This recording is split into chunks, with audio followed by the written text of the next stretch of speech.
Rudyard Funn runs a funeral home in the village of Piffling Vale. It used to be the only one. It isn't anymore. Rudyard rarely mentions his early years, and nor does his sister Antigone. So imagine my delight when a return to their old school began a trip down memory lane.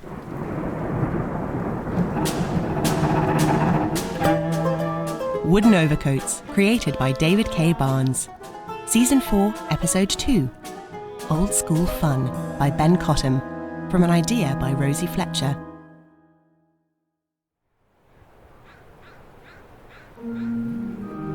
The crumbling edifice of Piffling St. Cloture has stood for several centuries.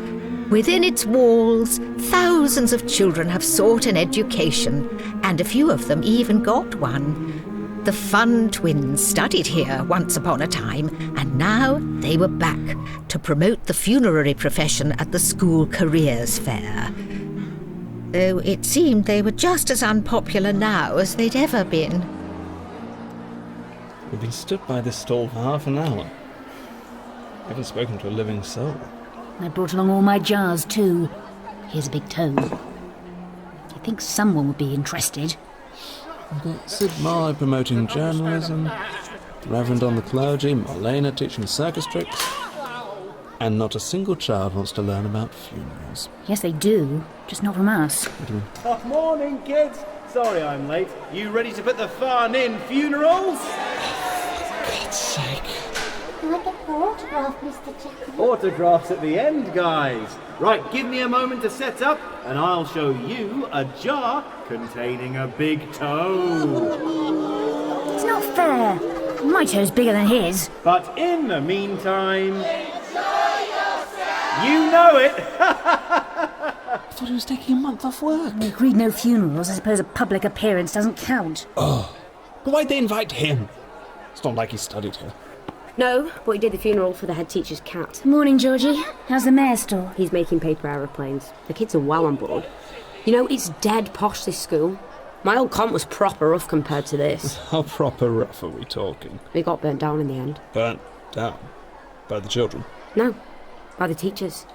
It was the only way to escape from the children after the army refused to step in. Well, St. Clots has a better reputation than that. Yeah? Bet you two were a couple of squares, eh? Hey! Yes. I was a right joker at mine. I used to do this thing, yeah, a bit mad. I'd get a load of petrol, some fireworks, and then I'd have my catapult. You sure the teachers burnt down your school? Oh yeah, definitely. I'm the one who taught them. Roger, look. Over there. Talking to Chapman. It's Mr. Sodbury. Who? My old English teacher, Mr. Sodbury. Gosh, that takes me back. I wonder if he still remembers me. Eric, so glad you could make it. My pleasure, Alan. Shame the head teacher can't be with us today. He tried, but the rehab centre's got excellent security. Ah. Poor man. Poor man. Anyway, I'll be introducing your keynote speech this afternoon. The lasers and pyrotechnics are all set up, like you asked, along with the school choir, the orchestra, and the jazz ensemble. Lovely stuff. I can do a quick rehearsal. The thing is, I've got this swarm of kids asking about funerals. Maybe I should direct them to the funds for the time being? The funds? Yes. You must know them. Antigone and... Rudyard. Rudyard. Funn. Yes. There he is, over there. Oh, God. No. No. Not him. Not him. Oh, God, anything but him! Oh, look, he's waving at me. No, he's not. He's shaking his fist. What's he in such a state for? I suppose he hasn't forgiven Rudyard for what happened. Forgiven me? What about your part in the whole affair? Don't blame me. I have my own problems. Oh, was this back when you were kids? Was indeed. During our first year in this school, which was quite the adventure, let me tell you. Okay, I'm game. You better start at the beginning. Right. Well. Twins, as you're no doubt aware, share the same womb in a constant battle for supremacy. Not that far back. Oh, fine. In that case, I suppose it really all began when we transferred here from junior school. From the frying pan into the fire.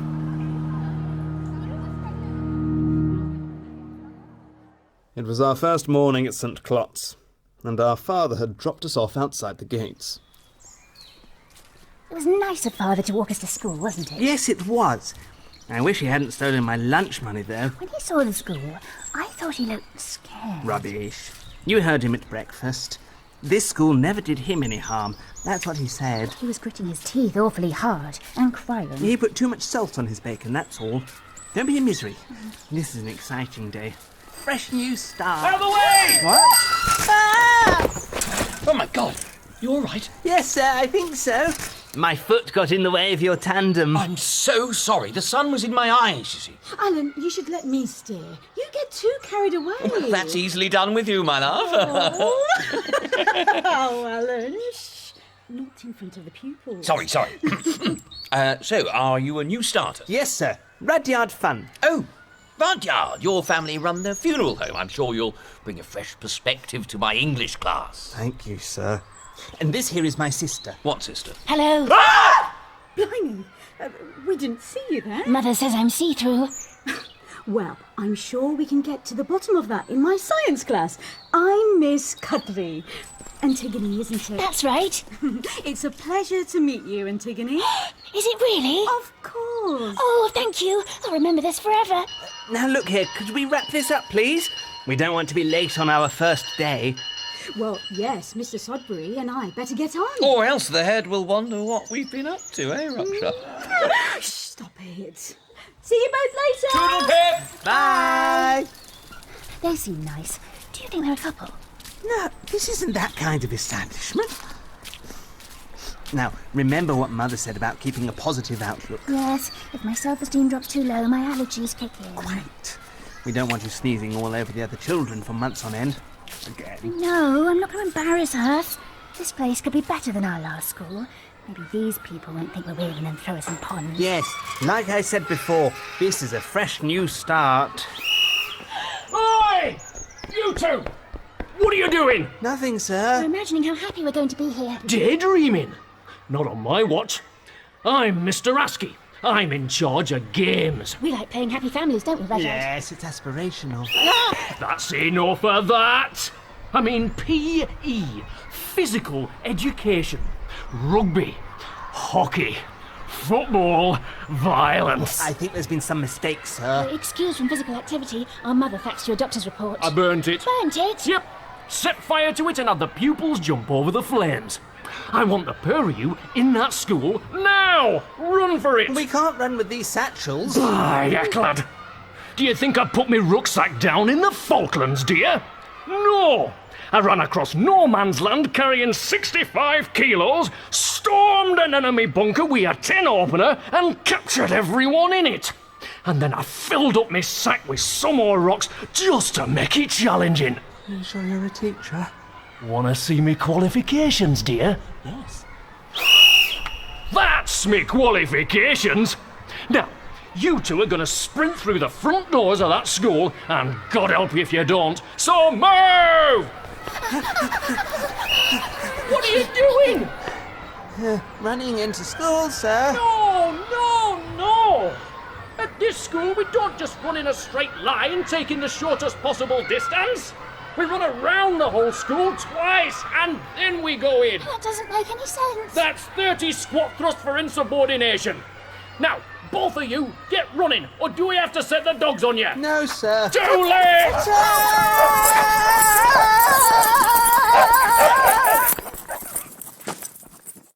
Like all PE teachers, Mr. Askey was a sadist.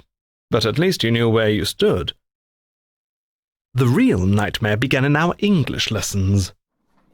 Sweet sultanas. Green bananas. Low-fat cheese. And frozen peas. Raspberry jam. A juicy ham. 4 lamb chops and lemon drops. A dozen eggs. Some chicken legs, a pound of mince, a single quince. Some tea and milk and fresh black coffee. And don't forget the treacle toffee. Anything you think I've missed, feel free to stick it on the list. I liked that! Yeah, really cool. Hands up when addressing the teacher. Sir! Mr. Sudbury?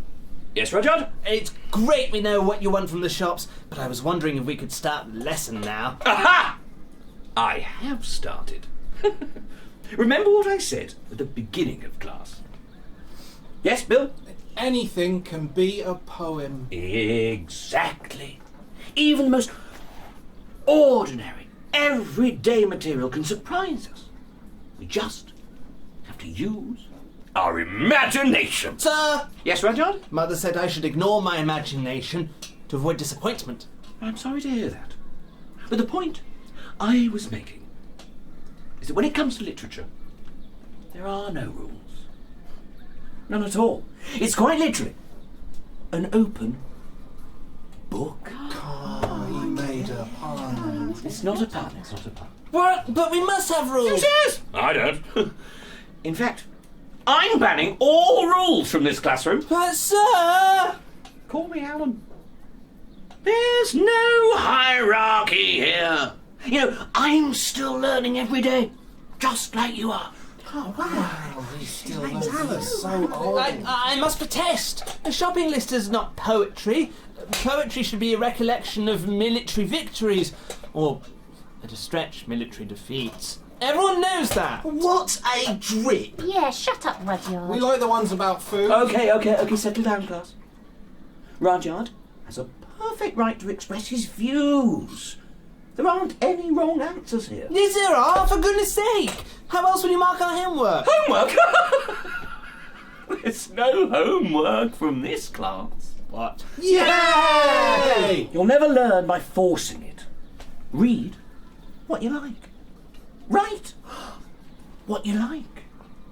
In this class, it's all about you. I feel inspired, like never before. I'm going to stand on my desk. Stop her, sir. Attention, shall No, let's all do it. Everyone, on your desks, kids. Come on. Oh, Captain, my captain, our fearful trip is done. I've been running half a mile with a pimple on my bum. Excellent work, Jerry. Creativity. In the moment. That's what literature is all about. No, it isn't. Yes, it is. Then we ought to ban it immediately. I'm going to sit right here at my desk until you teach us something properly. Let's all go outside and pick flowers. Yay! No, stop! Everyone come back! We'll regret this when we're 35! You suck! No, I don't! It was a war of attrition between Mr. Sodbury and me, and I was determined to win it. I wasn't party to Rudyard's silly crusade. It was school policy to separate twins, to force them to make new friends, so we never took classes together. It was scary, but I soon found a kindred spirit in Miss Khatri. Okay, class, this is science. All about facts. What makes the telephone work? Why do our bodies do embarrassing things? How are the piffling woods so small but incredibly dense? We'll cover all of this and more in the year ahead, and it starts today with biology, the study of life and living things, or as we call them, anyone? Miss, Antigone. is it organisms? It is indeed. Well done. Thank you. And we'll see all living organisms share 7 basic characteristics. Can anyone guess one of the 7? Miss! Antigone again, go ahead. Movement, growth, reproduction. Oh, whoa, there. Let's give the other pupils a chance. But they had their chance. Okay, that's 3. Can we have another? I see we need motivation this morning. In that case, those of you who give me correct answers can have either a gold star or a chocolate from the box. Miss, that's bribery. Yes, it is. Good, we respect that. Look at all those hands going up. Tanya! A characteristic shared by all living things. Being happy? Lovely idea, but wildly optimistic. Bill? Breathing, miss. Sort of. Not everything breathes. But all living things do share a process called Antigone. Respiration! I'll take that gold star, please. Here you go. And to save time, maybe you should give us the other 3 answers. Yes, miss. Sensitivity, nutrition, and excretion. What's that mean? I know. No, that's a poor man. Don't be horrid. Stop it, stop it. You're ruining the lesson. Right. Sorry. She's so weird. Hey, Antigone is clearly just passionate about science. Well, Mother says you have to check that all 7 signs of life have stopped before you bury someone, though Father thinks about 5 is enough to get started. I assume he's joking. So did we, until the police came over. Okay, let's move on.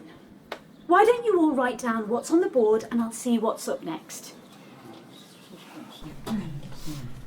Psst. Yes? Why are you so pale? You're like a haunted milkmaid. I'm not. Heidi the ghost maid with her undertaker parents. I heard they eat dead people for dinner. And they tried to bury my granddad. He was just having a snooze on his patio. Most of those things aren't true. Go away. You stink of chemicals. It's only formaldehyde. Ha! We should call her Formaldehyde. Yeah, formaldehyde. Seen any good bodies lately? Leave me alone. I'm doing my work. Keep it down over there. Hey, Bill. Yeah. Watch this. He shoots. Right, Jerry, I saw that. Oh, but miss. If you misbehave in class, then you owe me a box of chocolates. It's school rules. They told you in assembly. Yes, miss. No, I think my skull is fractured. No, it isn't. But picking on Antigone stops now. In my class, we don't mock enthusiasm. We celebrate it. One day, Antigone might be a doctor or a biochemist. I want to work at our funeral parlour. Mother's explained embalming to me, though I haven't tried it out yet. Well, at this rate, I wouldn't be surprised if you went on to have a truly groundbreaking career as a pioneer mortician. You really think so? I really do. Work hard and don't be discouraged. But remember, no matter how interested you are in death, there's plenty of life to enjoy first. Yes, miss. Oh, thank you. She was the first person besides my mother to encourage me, to give me support when I needed it most. Which is why, the day when it all went wrong... Yes, boo-hoo. But what about me? That school was hell on earth, with extra hockey practice thrown in to make it worse. Funn! That's not your PE kit. I brought my sister's kit by mistake. You what? You having a laugh? Far from it. In fact, the netball skirt allows me the same freedom of movement as hockey shorts, if not more. Oh, I'm not doubting that, Thom. I've argued the same thing for years. But my point is, we're not playing hockey this morning. We're playing football. Get in goal! Oh dear. Everyone! Shooting practice! Aim for the goalie, hard as you can. Now! Sir, aren't we doing one at a time? One at a time? If you want to join the Piffling League, son, you'll need to do better than one at a time. 30 balls every second. Ready, aim, fire! I came off the pitch that day with 3 missing teeth. I never did find out who they belonged to.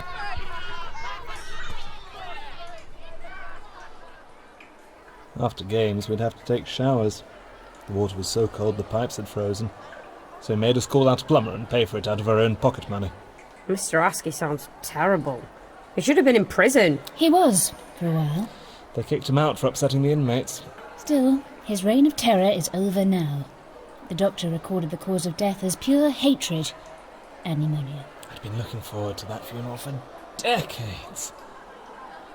And in the end, it was the first one Chapman stole from us. He so needs pranking. Eric does. I could drop itching powder on him during his speech, or glue his feet to the floor, or kick him really hard in the shins. That's not a prank, that's assault. Antigone, please, she knows what she's doing. Don't worry, I'll think of something. You carry on. As the term went on, I dug in my heels and refused to let school change me. Mr. Sodbury settled down, but his lessons were still too frivolous for my liking. O Romeo, Romeo, wherefore art thou, Romeo? Sir, Deny thy father, Sir. and refuse thy name. Sir. Sir. What? What is it now, Rudyard? She knows where Romeo is. He's right there. She hasn't noticed him yet. Why not? He's been rabbiting away in her garden for a couple of pages. She probably can't sleep with that going on. She should be telling him to go home. She doesn't want him to go home. Hence, wherefore art thou Romeo? He's in the garden. It doesn't mean where. It means why. Why is Romeo? Why is Romeo? Exactly. Why is Romeo what? Rudyard. None of it makes any sense. It's confusing. It's not! Don't you see, Rudyard? It's all about how swept up they are with love. They've known each other for an hour. Sometimes that's all it takes. When you're older, you'll understand that. Well, take me and my fiancée, for instance. Tell us how you met Miss Khatri again, Alan. Yeah, there's only 40 minutes until the bell. Tell us again, Alan. All right. Picture, if you will, the common room. It was a golden autumn morning. No, it's getting us nowhere. I came here to learn about important things like facts and figures. Then why don't you ask for more maths lessons? Teacher says he doesn't want me in his class. You think I do? Everything we study. You interrupt, or criticise, or point out that it's not literature in the first place. What about life, Rudyard? Huh? What about life? And beauty? And art? And feeling? We're wandering from the point, sir. They are the point! They are the point, Rudyard. But you wouldn't know that, would you? You wouldn't know that because what do you know? Nothing! You know nothing! I mean... Wow. Nice one, Rudyard. You've upset him. I'm so sorry. I don't think I've ever lost my temper before. Class dismissed. Sir? The class dismissed! What have I done? What have I done?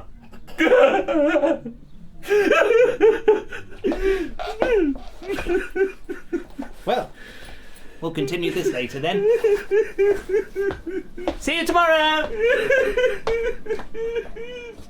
At last, I was getting through to him. And as for me, I was excelling at science thanks to Miss Khatri. I'd never felt so encouraged before. At the end of term, I decided to show my appreciation. Okay, class, wake up! Inspired by last week's lesson on Abigail Abernathy, who was The first woman on Piffling to practice science! Bingo! We're spending today on your show and tell. An item that means something personal to you while also demonstrating an interesting scientific principle. Like the rectal thermometer that Jerry stole from the hospital. The perfect crime. Who'd like to start us off today? Anyone? Miss, I'd like to do my show and tell, please. Antigone, we'd be delighted. Wouldn't we, everyone? Okay, here it is. Yes. Looks elaborate. What's under the blanket? It's something I've made to give to you, Miss Khatri, for inspiring us every day. Antigone, I'm touched. You've taught us so much about the pioneers of science who follow their passions no matter what. You gave me the courage to do the same. And that is why, today, I am proud to present the result of my work. Behold, my first embalmed animal. Is that a rat? It's my gerbil, Jeffers. He died a week ago, but he got a bit squashed on the way here this morning. That's disgusting. Well, I've just been sick. Now, class. The eyes. They're Yes, bit of an accident there. I had to use a couple of buttons from an old doll, but you can't tell. No. Well, this is... commendable. Commendable progress, Antigone. That's why I want you to have it, miss. Oh, no. Oh, no, really. I couldn't take this. It's leaking a bit, isn't it? Yes. Where would you like me to put it for you? How about here, on your desk, where you can always see it? There! There it is. Do I get a gold star? Yes, Antigone. As many as you like. Yeah. I'd never felt so proud. It wouldn't last for long. I remember, because later that day, I was having a disagreement with my classmates. We're sick of you, Rudyard. You're ruining our lessons. Yeah, we want to learn about poetry. I'm simply trying to raise the standards of education. These are meant to be the happiest days of our lives. Not with you around, Rudyard. More like Rudyard. Yeah, Crudyard bum. That's your name. No, you've seen my birth certificate, and it clearly states... Stick him in the bin! Yeah! Bin him! No! Jerry! Why can't we be friends? I'll never be your friend, Rudyard. Put him in the bin! Put him in the bin! Oi! What's all this about then, eh? They were trying to put me in the bin, sir. I saw from the staff room. You kids should be ashamed. That is not the way we put boys in bins. You do it like this. Oh! Up, onto the shoulder, back straight, very important. Then over the rim, by the ankles, high as you can, and in. That's the way to do it. Yay, thanks, sir. You're right in there. Yes, sir. Good lad. The rest of you, let's have some football. Everyone v Askey. 5-goal advantage to me, and I start with a penalty. No! All right, let's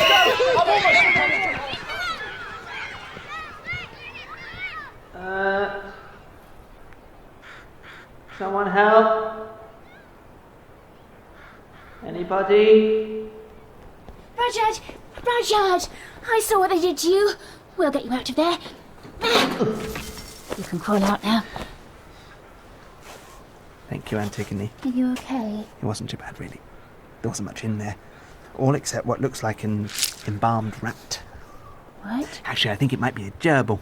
But... whatever it is, it's flattened now. I think some of it got in my mouth. It was a present. I made it for Miss Khatri. I'm going to find her. I demand an explanation. That goes double for Mr. Sodbury. I won't be bullied for his failures. He'll teach English properly or not at all. Right. We dashed back inside the school. We were going to speak truth to power. I found Mr. Sodbury in one of his funny moods, which had been getting steadily funnier over time.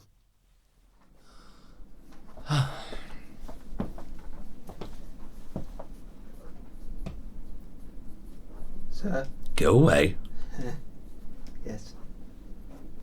Very funny, sir. I'm not being funny. Go away. Now look here. I've just been ganged up on by the others in my class. Were you hurt? No. That's a shame. You know, my older brother just sits around in a lighthouse all day getting drunk. I think he's got the right idea. Sir. I do think we ought to thrash out these English lessons once and for all. For both our sakes. Well, should I incinerate all the copies of the Canterbury Tales? Only the naughty bits. But look, the way things are going, I wonder if I should even be taking these classes at all. He's got it. By Jove, he's got it. The boy's a genius. No more English for you, my lad. Simple, done. What will I do instead? Science. Science! My boy. That's the class for you. Double science all the way, and that means away from me. If you're sure. Let's find Miss Khatri. She'll take you in. She knows what I've been going through. Yes, she knows, all right. Oh, God, Raksha.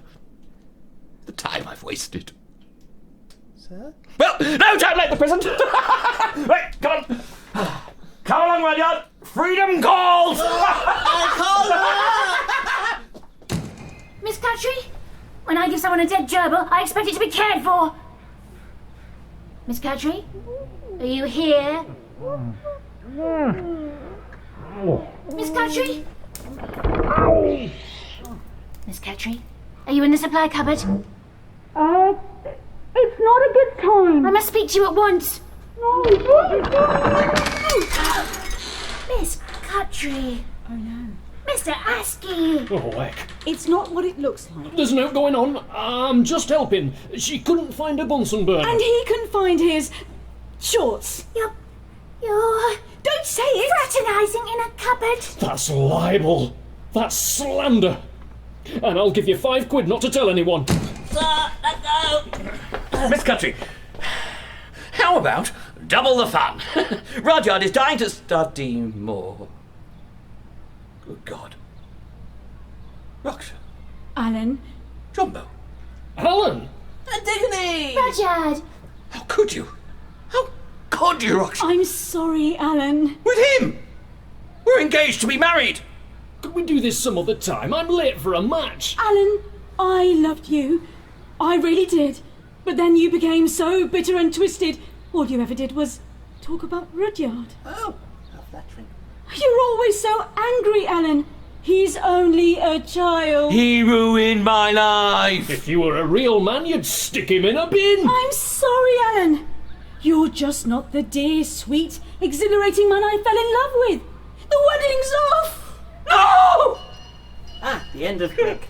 We should carry on this conversation same time tomorrow. I thought we were really getting somewhere. Rudyard! Funn! Yes, sir? My. You've come over all crimson. Cry havoc and let slip the dogs of war! No, sir. Be reasonable. Killing you is very reasonable! No, Alan! He's not worth it! Raksha! You've still got me shorts! Mr. Sodbury chased after you, then Miss Khatri trying to hold him back. Mr. Askey brought out the rear in his Union Jack underpants. Did nobody tell him we're closer to France? Great pants, sir. Very patriotic. Get you for this, Rudyard! Not if I get him first!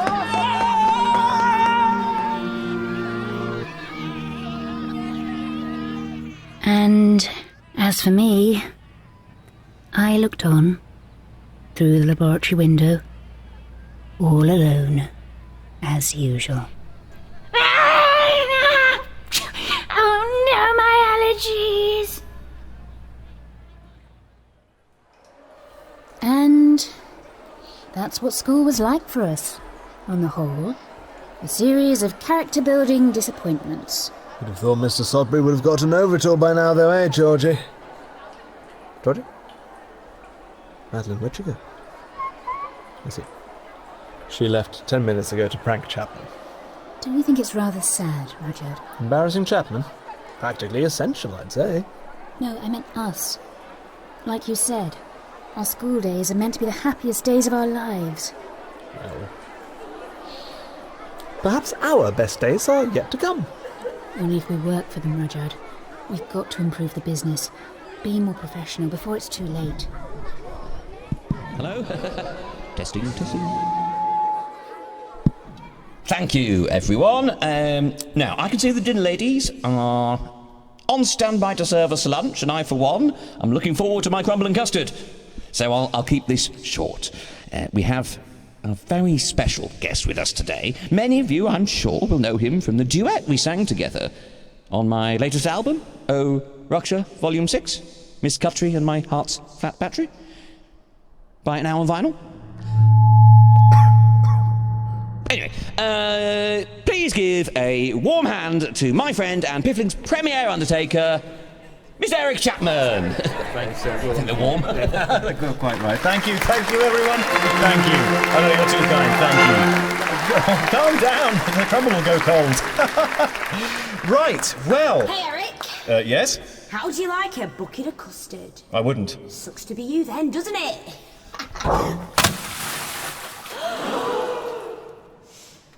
Missed. Oh! Oh, flip. Oh!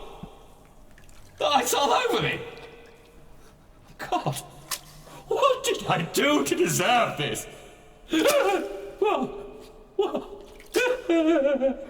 Nice one, Georgie. Now what?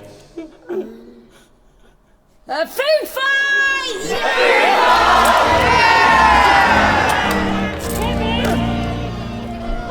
Rudyard, Yes? do we bring out the worst in people? I don't know. They certainly bring out the worst in us. Come on, Madeleine.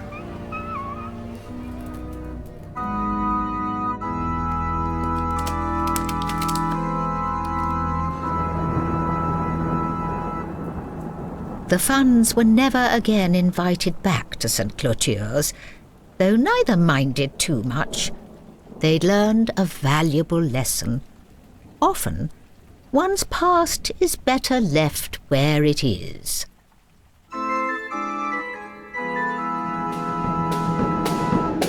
Old School Funn was written by Ben Cottam from an idea by Rosie Fletcher with editing by David K. Barnes. It was performed by Felix Trench as Rudyard, Beth Eyre as Antigone, Tom Crowley as Eric, Ciara Baxendale as Georgie, Tom Tuck as Alan Sodbury, Bhawsar as Miss Khatri, Lewis Allcock as Mr. Askey, Max Tyler as Jerry, Pip Gladwin as Bill, Emily Stride as Tanya, and Belinda Lang as Madeleine, with mouse squeaking by Holly Campbell. The music was composed by James Whittle. The programme was recorded at the Octagon, Brixton, and was directed and produced by Andy Goddard and John Wakefield.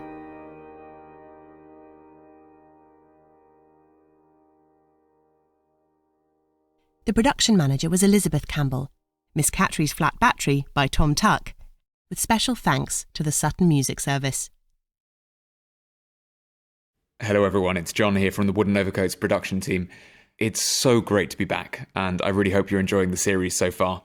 If you'd like to see the amazing episode you just heard live, it's going to be performed on Sunday the 6th of February at 7 p.m. at King's Place in London and streamed online internationally, because our live shows are back for this season and we'd just love to see you there. Hang out after the show, grab a drink. They're amazing, amazing fun events. The first one is coming up on Sunday the 30th of January at 7 p.m, where the team will be performing episode 1, The Body Snatchers from last week, and the Halloween special, Rudyard Ruins Halloween. If you head to woodenovercoats.com, you can buy tickets to be there in person or to stream the show both live and for 7 days after the show, which means that wherever you are in the world, you should be able to catch up. There is, however, a limited capacity both in person and online, so make sure you get the tickets before they do sell out.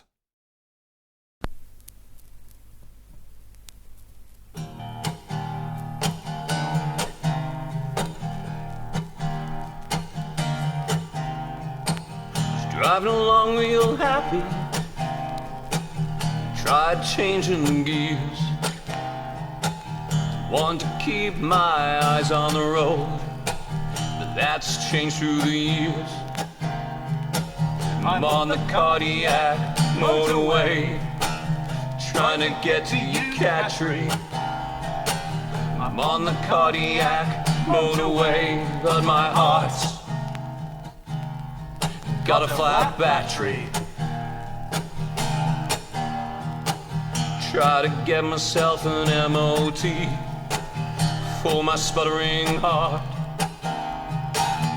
I'd replace the whole damn thing, but you just can't get the parts. I'm on the cardiac motorway, trying to get to Khatri.